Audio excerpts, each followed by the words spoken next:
کچھ بھول جاتے ہیں، اسی کے ہو جاتے ہیں، اور اپنے آباء و اجداد کا دین بھی چھوڑ دیتے ہیں اور لات و منات کو بھی برا کہتے ہیں۔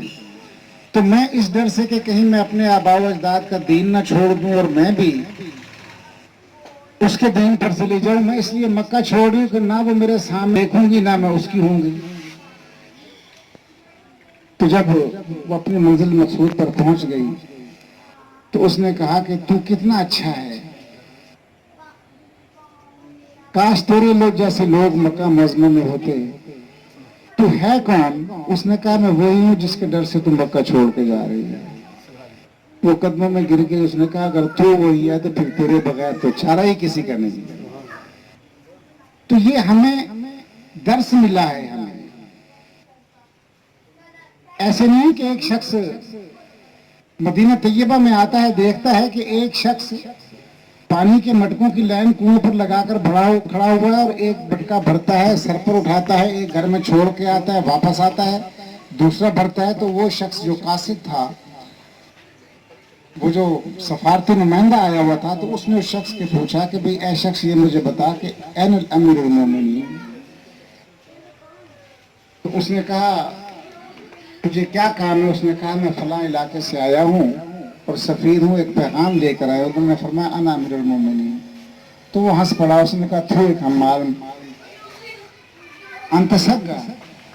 سگا کہتی پانی بھرنے والے کو، تو سگا ہے، تو اپنے آپ کو امیر المومنین کہہ رہا ہے، تجھے کیا ہو گیا؟ اب وہ جب چلا تو یہ بھی اس کے پیچھے پیچھے، جب مدینہ طیبہ کی گلیوں میں پہنچے تو لوگوں نے دیکھا، کہا السلام علیکم یا امیر المومنین، السلام علیکم یا امیر المومنین۔ تو گھبرا گیا، اس نے کہا یہ امیر المومنین؟ تو اس نے کہا یہ پانی آپ بھر رہے تھے، آپ امیر المومنین؟ تو آپ نے فرمایا جو لوگ جہاد پر گئے ہوئے تھے اور جن کے گھروں میں پانی بھر کے دینے والا کوئی نہیں، اور ہم یہ برداشت نہیں کرتے کہ عورتیں آئیں اور کنویں سے پانی بھر کے لے جائیں، تو یہ میرا فرض تھا، میں یہ پانی بھر بھر کے ان کے گھروں میں پہنچا رہا ہوں۔ یہ درس ہمارے دین نے ہمیں دیا ہے، اور آپ جو کام کر رہے ہیں اللہ کی طرف سے آپ ان کے متبرک ہیں، اور اللہ کے بارگاہ میں آپ قبول انسان ہیں، اور وہ ساتھی جو آپ کے اس کام میں لگے ہوئے ہیں۔ ضلع بحالی کی بات تھی تو بڑی اچھی بات ہے، بڑی کوشش کی، بعض لوگوں نے تو اپنی ساری زندگی اس میں گزار دی۔ مجھے خلیل مجاہد صاحب یاد ہیں، بڑا اچھا کاروبار تھا، لیکن جس وقت وہ اس دنیا سے گیا تو اس کے پاس کچھ بھی نہیں تھا۔ وہ اسی ضلع کے چکر میں رہا، جیسے خبط الجنون ہوتا ہے، وہ تھا کہ ہم بعد گساروں کو ہے میں خانے سے نسبت، تم مسند ساقی پہ کسی کو بھی بٹھا دو۔ ہمیں تو اپنے شہر کی، اپنے علاقے کی فلاح و بہبود اور اس کی بہتری کے لیے کام کرنا ہوتا ہے، لیکن یہ ضلع نہ بن سکا۔ اور اس ضلع کی آڑ میں جس طرح آج کہا جاتا ہے کہ جب تک اپنے دشمن نہ ہو بندہ ہارتا نہ۔ خانپور کے ضلع بنانے میں جو رکاوٹ ہے وہ سب سے زیادہ ہمارے اپنے ڈسٹرکٹ کے ہی لوگ ہیں جو ضلع نہیں بنانا چاہتے۔ اور ہمیشہ ہوتا کیا ہے کہ جب بھی خانپور میں ضلع کی تحریک چلتی ہے تو لیاقت پور والوں کو وہ ان کے سر میں تیل ڈال دیتے ہیں کہ آپ بھی آ جائیں، کھڑے ہو جائیں، تو وہ بھی شور مچانا شروع کر دیتے ہیں۔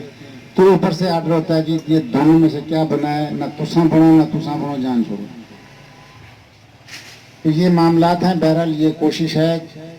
گزشتہ دنوں میری ملاقات ہوئی تھی، بلکہ اس میں بہت زیادہ وہ پین لے رہے تھے۔ میاں سمیع اللہ صاحب جو پریزیڈنٹ ہے بار کے، ان سے انہوں نے 2-3 مرتبہ ملاقات فرمائی مجھ سے، میں بھی ان کے پاس گیا تو وہ چاہ رہے تھے کہ ضلع کے لیے مجھے کوئی ڈاکومنٹس دیں۔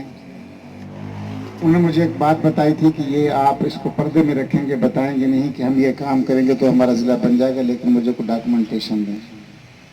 تو اس سلسلے میں نے ملاقات کرنی تھی، ظفر جتوئی صاحب سے ملاقات کرنی تھی، ان کا بڑی پارٹیسپیشن ہے اس معاملے میں، اور دوستوں سے بھی، تو شاید اس میں ہمارا کچھ کام بن جائے۔ مجھے اس میں 60% امید ہے اس معاملے میں۔